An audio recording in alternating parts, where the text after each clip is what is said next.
What's up, everybody? It's Jeffrey Lyles. You're listening to Lyles Movie Files. Tonight I'm breaking down NXT TakeOver Vengeance Day. And we've had St. Valentine's Day Massacre. We've had Vengeance. They just decided to throw them all into one TakeOver special. While the title's kind of sketchy, the show was amazing. So much great stuff. I think the bottom point of these takeovers in the last year was when Karrion Kross beat my boy Keith Lee for the title. Just kind of sent everything in a tailspin. Fortunately, the black and gold brand, has got the ship straight. Things are so much better, and it is definitely the highlight of the three WWE brands. So let's take a look at this show. We started off with the finals of the Dusty Classic for the women, and that was Dakota Kai, Raquel Gonzalez versus Shotzi Blackheart and Ember Moon.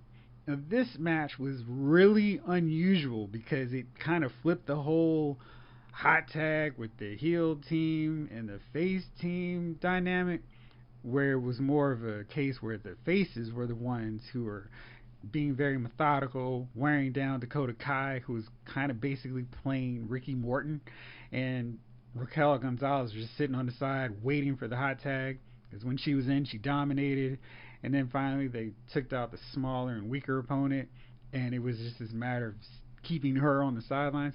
Really interesting twist on this.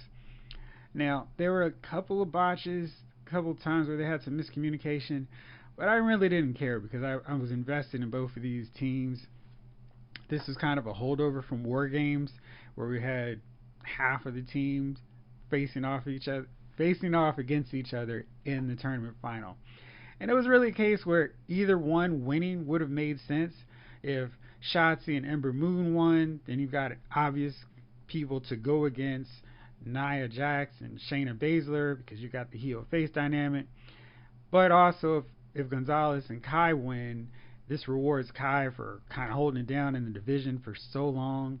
Gonzalez is on a hot streak. She's dominated the division with everybody she's fought, and they're basically the only consistent core tag team in NXT's women division.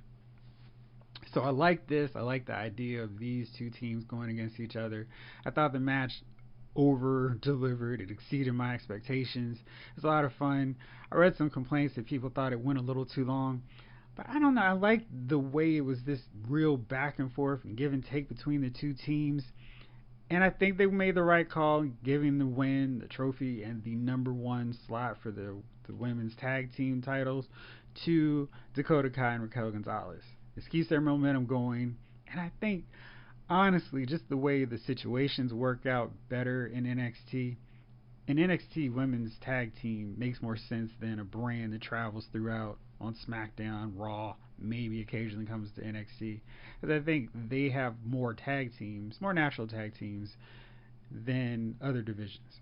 So hopefully we'll get to see them take the belts and start to do more stuff going forward.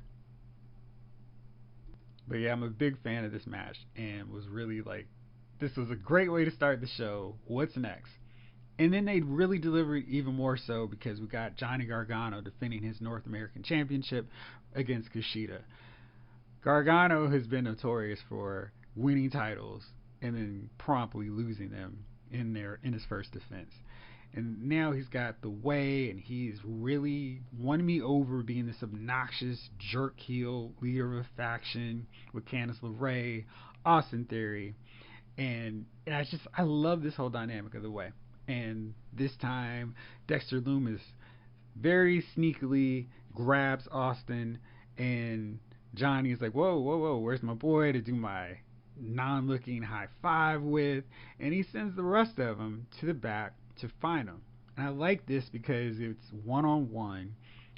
And occasionally when there's a new faction, it's all about everybody interfering to help each other win. And this time we're going to see Johnny defend the title on his own, or he's going to lose it because he can't handle the pressure of doing it by himself without anybody else to help him. So we got that story. And Kushida is just, I thought when they signed Kushida that was such a big coup for NXT, because they were going to waste him on SmackDown or Raw. And NXT is basically their wrestling brand, and they don't need really strong promos. I think what NXT has done that that really is something that should be done throughout wrestling. They don't try to make Kushida speak in English. They have him talk. Occasionally they'll talk in English, but they'll just use subtitles. Let him talk in his natural language, and it makes so much more sense because the promos sound cooler because he's not trying to sound like he's everything's scripted based off of what he's comfortable saying. And these two have really good chemistry in this build up. They've set it up well. Dexter Lumis is kind of had Kushida's back, and Gargano just has to deal with Kushida on his own. This was really good. Two guys going back and forth. Two guys kind of at their top of their game right now. So many counters, so much fun, and so many opportunities where it looked like, yeah, he's about to lose this belt or he's about to win the belt. And I just love when Gargano's on. I feel like he is not so much put onto a lower level, but I think he's been kind of in this, I don't need to break my arm, my back, my neck to do these crazy spectacle matches. And I think this was one where he wasn't doing that. Wasn't a lot of crazy spots, just good wrestling. And these two were able to tell a good story of one trying to overcome the other and showing who has a superior submission move.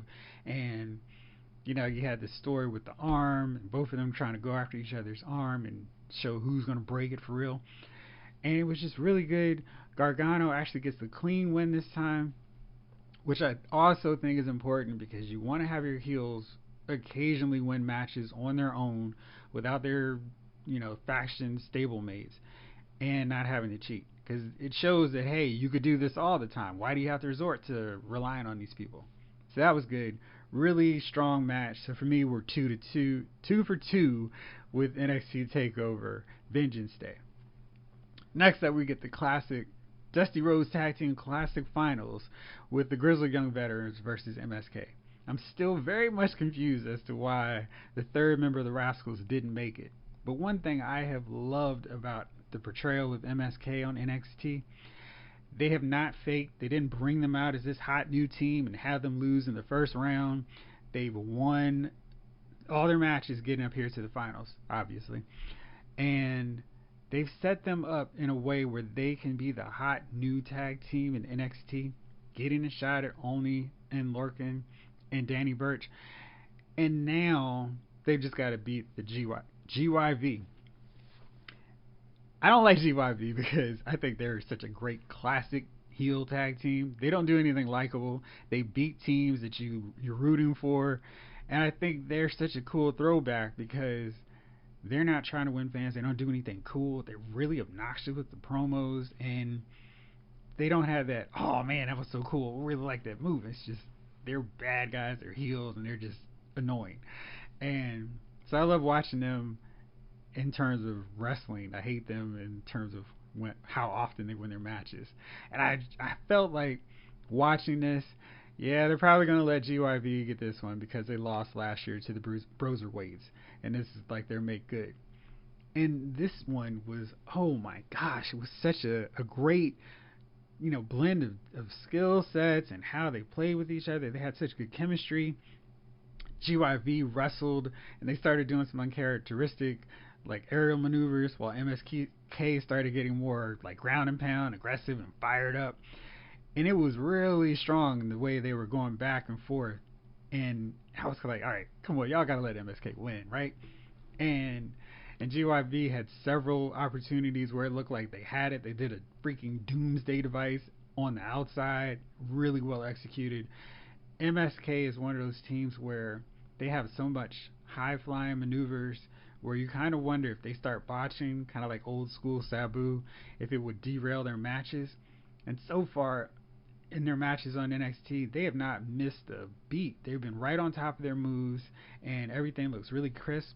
And Wes Lee really came off well in this match. He looked like a superstar.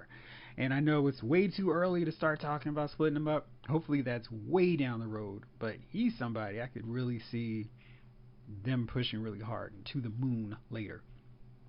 So they actually get the win, and this was really, really good stuff. And I'm impressed that they let a new team come in, put the rocket to them, And the best thing about them winning, they kind of had an easier road to the finals than GYV. So their teams like Champa and Thatcher that they can fight, because that'll be a hard hitting one. We're still not really sure which side are they faces, their heels. So we don't know which way they're gonna go. That would be a good matchup. GYV, of course, in a rematch. The tag champs naturally, undisputed era, and we know after the show that that is very much a different matchup at this point. Lots of opportunities, and I think now is probably the time for a tag title switch, and that way they can put MSK all the way to the top. And yeah, I'm excited. They brought in a new team, put the showcase, put the spotlight on them, and let them win.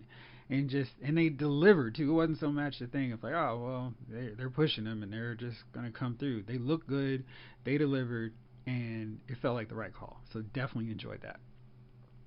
And we get a video package with Cameron Grimes, who I think is probably like such a smart, actually timely thing for the WWE in general. They're taking advantage of the GameStop stocks, and now Grimes is super loaded and he's got a ton of money.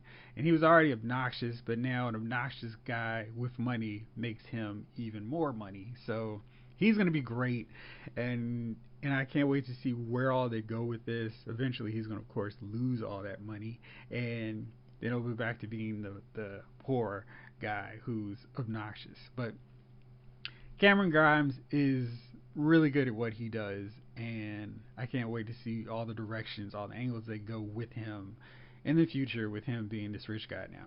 Maybe he'll have a bodyguard, maybe he'll start paying off people. Who knows? Sky is really the limit with him, because he can make anything work. He's one of those guys. He can take 20 losses and still come off bulletproof, still come off like a threat. And I just can't wait to see what they do with him next. So next up, we had the NXT Women's Title match. Champion Io Shirai defends against Mercedes Martinez and Toni Storm.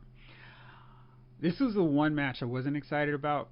I feel like I would have rather seen Io versus Toni Storm, since they have that established beef where Storm's like the one opponent that Io can't beat, or Mercedes versus Io. Basically, I did not want to see a triple threat at this point. But just the way the card laid out, this was the one triple threat. We had 2 tag teams, and then we had 3 singles matches. So it made sense to do this triple threat, and there was enough established beef between the 3 of them that it kind of worked. It's just the layout of the triple threats. At this stage, it's kind of played out. 2 of them will fight, one will rest up for a bit, and back, so forth and so forth. And I feel like we needed a little bit more hatred between Martinez and Storm to really sell those moments when Io was the one on the sidelines. It was more of a thing of, hey, you're costing me this shot at the championship. Not so much, I hate you and I can't stand you. So this one was probably the one match that was okay. Like, it wasn't bad, it wasn't terrible or awful. Like, if it was the main event of a regular NXT on Wednesday, I'd feel like, oh, it was a pretty good match. But I think the way it was positioned on this show, in between so many good matches, it worked out just fine. And Io retains the title, which was good, because I hate the triple threats where the champ loses the title and they don't take the pinfall. See, when Charlotte lost the title. But Io continues on her reign.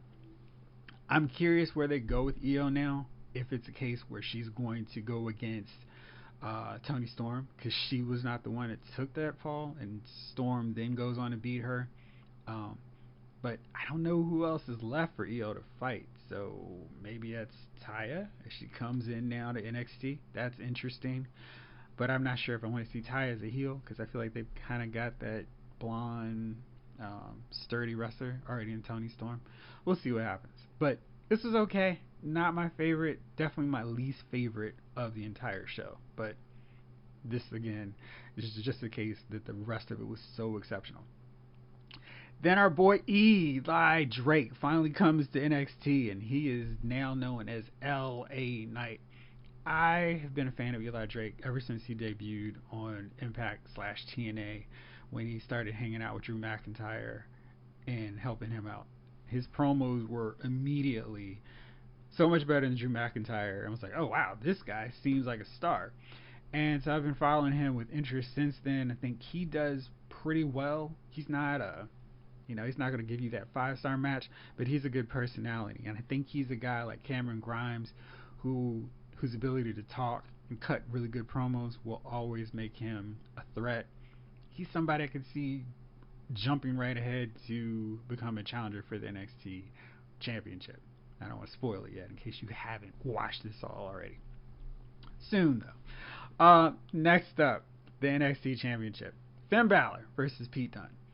I have been a huge fan of Finn Balor / Prince Devitt when on the Wrestle Figures board they started showing pictures of this guy who was dressed up in Venom, Carnage face paint. I was like, who is this dude?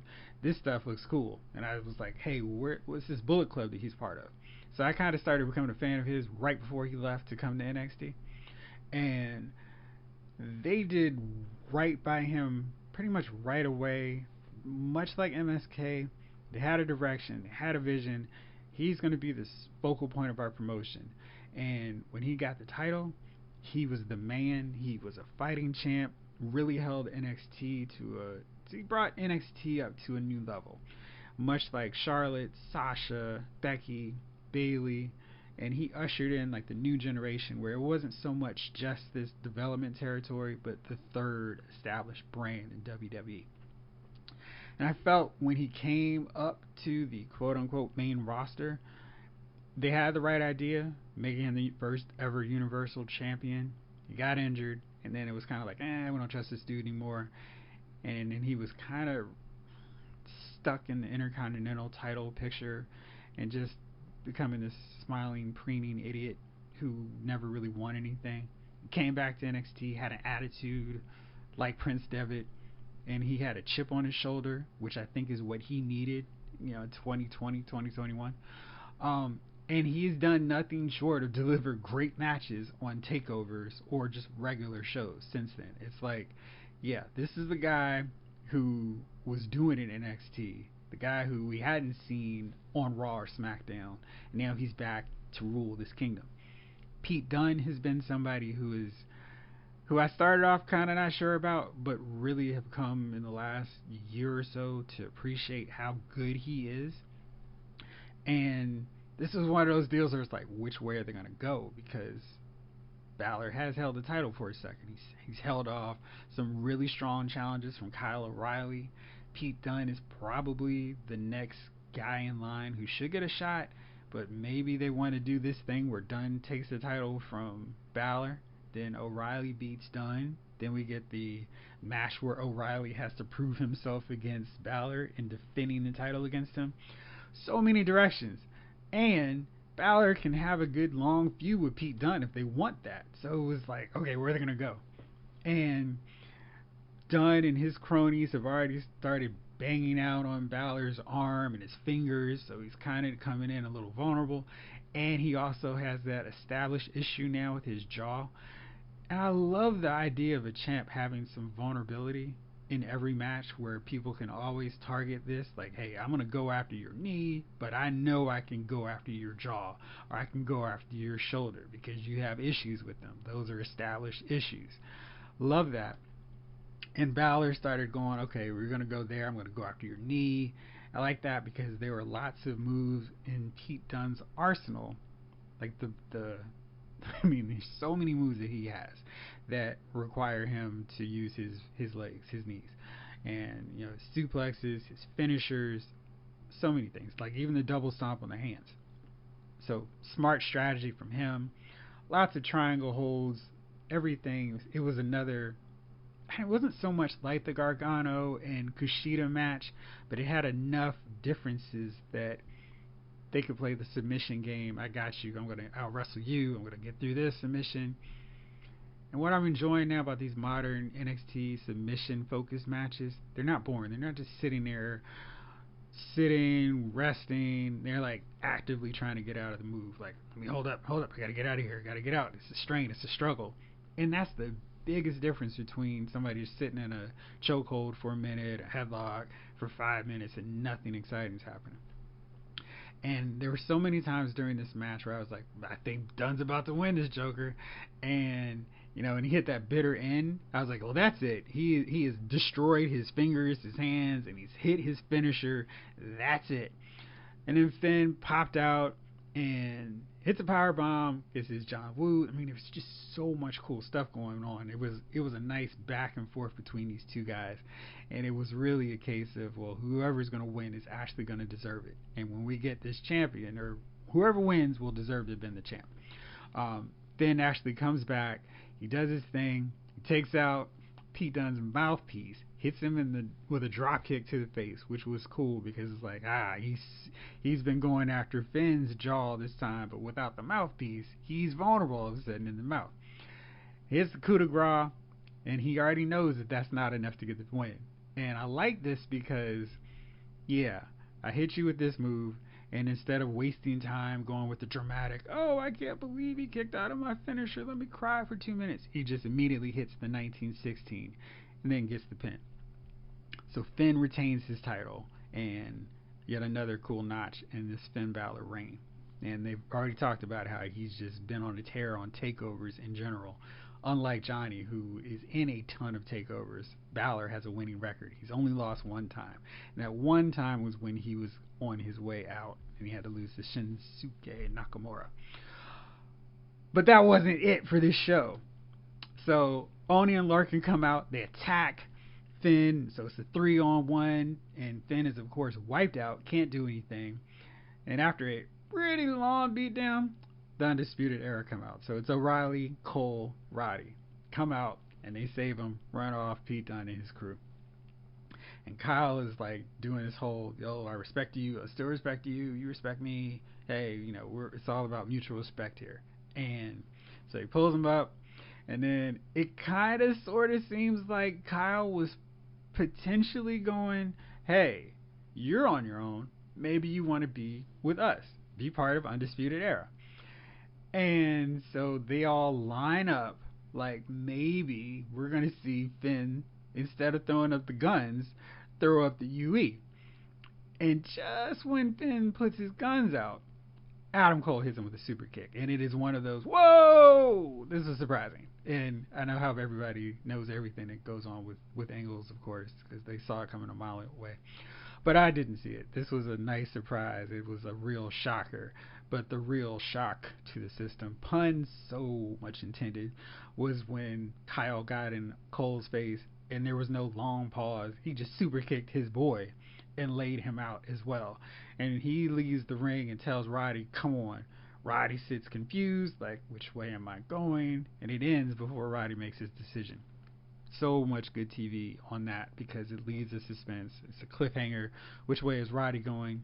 Is this the end of the Undisputed Era? Was just this some Cole being frustrated? Will he and Kyle make good? And what is Finn Balor going to do next? What happens next is what makes this show so good, because the best shows like Music City Showdown, Great American Bash 89 leave you with that question of, oh my gosh, this was a good show, but what is going to happen in the aftermath? And this aftermath has so much potential. I am stoked, so excited to think about what they can do next. So I started thinking, of course, because I'm so much of a short time sideline couch booker. So I started thinking it up. Lots of angles. Obvious one is Roddy goes with Adam Cole, and while Bobby Fish is on the sideline, we get the tag team match. Fish. We have Roddy Cole versus Balor, Kyle O'Reilly. They feud, and then they ultimately win the feud. O'Reilly goes, all right, so now we've teamed up. I just need one more favor. I need one more shot at the title.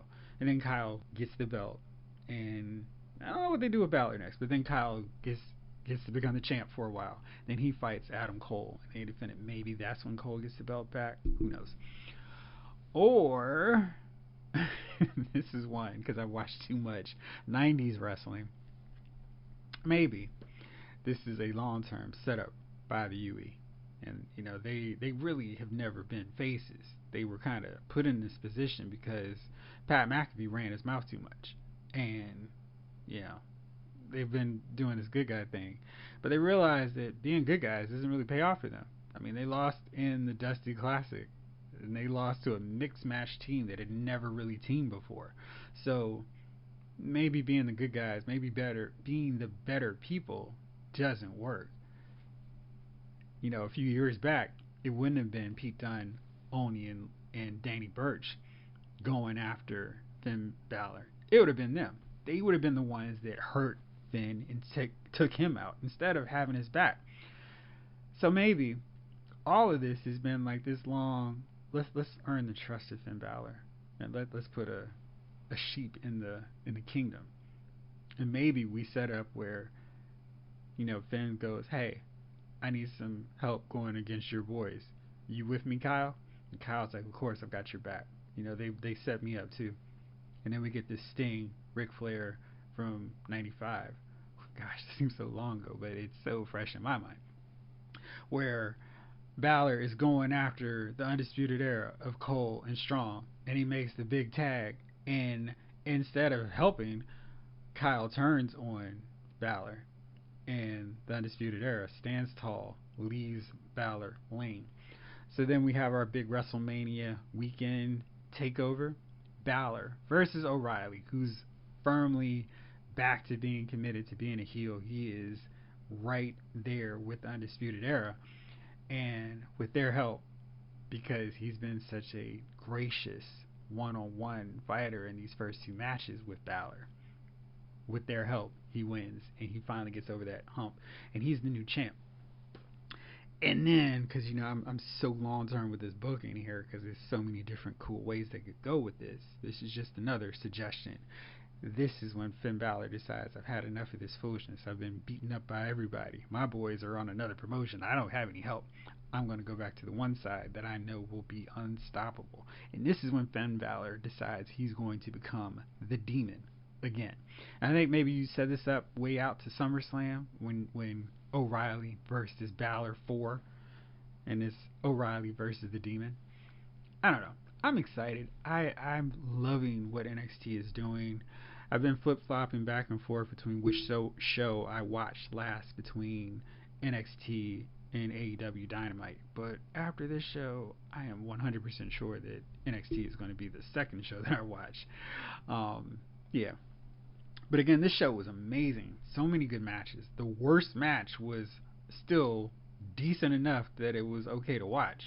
And we had two really strong single championship matches, two really good tag team matches, and yeah, I'm trying to think, because we get in this thing where we're ranking every takeover after the last one, and I feel like this one was one of the strongest ones that I've seen, that I enjoyed all of it. I wasn't feeling like, what are you guys doing? This one was just good, had a good main event, really strong main event, which sometimes isn't always the case with these. Great main event, and sets up so many storylines for the future, and I can't wait to see where they go with this. It's really exciting. Good time to be a fan of NXT. So if you caught it, let me know what you think, because I want to talk about this one with everybody else. So let me know what you think. And thanks for listening to me ramble on about this. I am hoping at some point soon that I can just kind of do more of a breakdown on these Wednesday night shows while we still have a Wednesday night war going on. But yeah, for now, really enjoy this. If you haven't seen the show, check it out. It's well worth it. And let me know what you think. This episode of Lyle's Movie Files has been filed.